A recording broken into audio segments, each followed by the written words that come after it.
Hi friends, welcome to MR creations. మీరందరూ ఎలా ఉన్నారు? నేనైతే సూపర్గా ఉన్నాను. మీరు ఎలా ఉన్నారనేది నాకు కామెంట్ బాక్స్లో చెప్పండి. అండ్ ఈరోజు రెసిపీకి వచ్చేస్తే మనం చేసేది ఈరోజు ఊతప్పం చేద్దాము. దోశ బ్యాటర్తో ఊతప్పం ఎలా చేయాలో చూద్దాము. రండి చూద్దాం. ఫ్రెండ్స్, ఈరోజు మనం దోశ బ్యాటర్తోనే ఊతప్పం ఎలా చేయాలని చూద్దాము.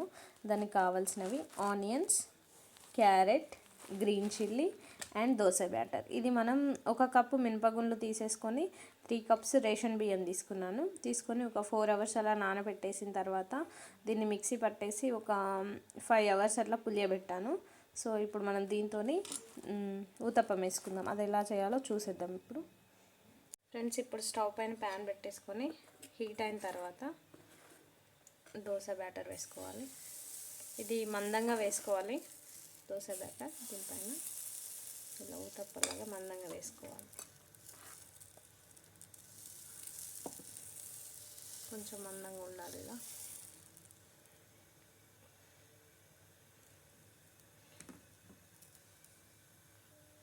ఇప్పుడు దీనిపైన మనం కట్ చేసి పెట్టుకున్న ఆనియన్స్,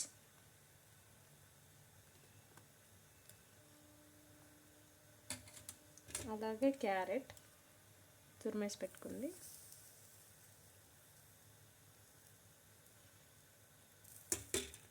ఇంకా మీ చాయిస్, మీరు కావాలంటే టమాటోస్ వేసుకోవచ్చు, క్యాప్సికమ్ వేసుకోవచ్చు, అది మీ చాయిస్. కొత్తిమీర కూడా యాడ్ చేసుకోవచ్చు. సో నేను ఇవి యాడ్ చేశాను. ఇలా యాడ్ చేసేసుకోవాలి. యాడ్ చేసుకున్న తర్వాత కొంచెం ఆయిల్ వేసుకోవాలి.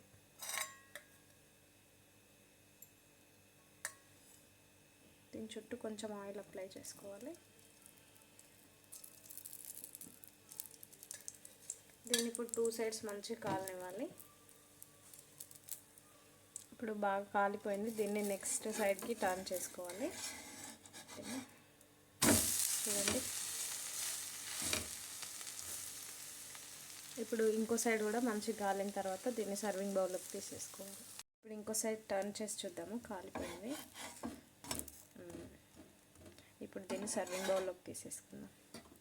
ఓకే ఫ్రెండ్స్, ఎంతో టేస్టీగా ఉండే ఊతప్పం రెడీ అయింది. దీన్ని పల్లె చట్నీతో కానీ పుట్నాల చట్నీతో కానీ తీసుకుంటే చాలా టేస్టీగా ఉంటుంది. ఈ వీడియో మీకు నచ్చిందని అనుకుంటున్నాను. నచ్చినట్లయితే లైక్ చేయండి, షేర్ చేయండి. ఎవరైతే ఫస్ట్ టైం నా ఛానల్ చూస్తున్నారో సబ్స్క్రైబ్ చేయండి. And thanks for watching.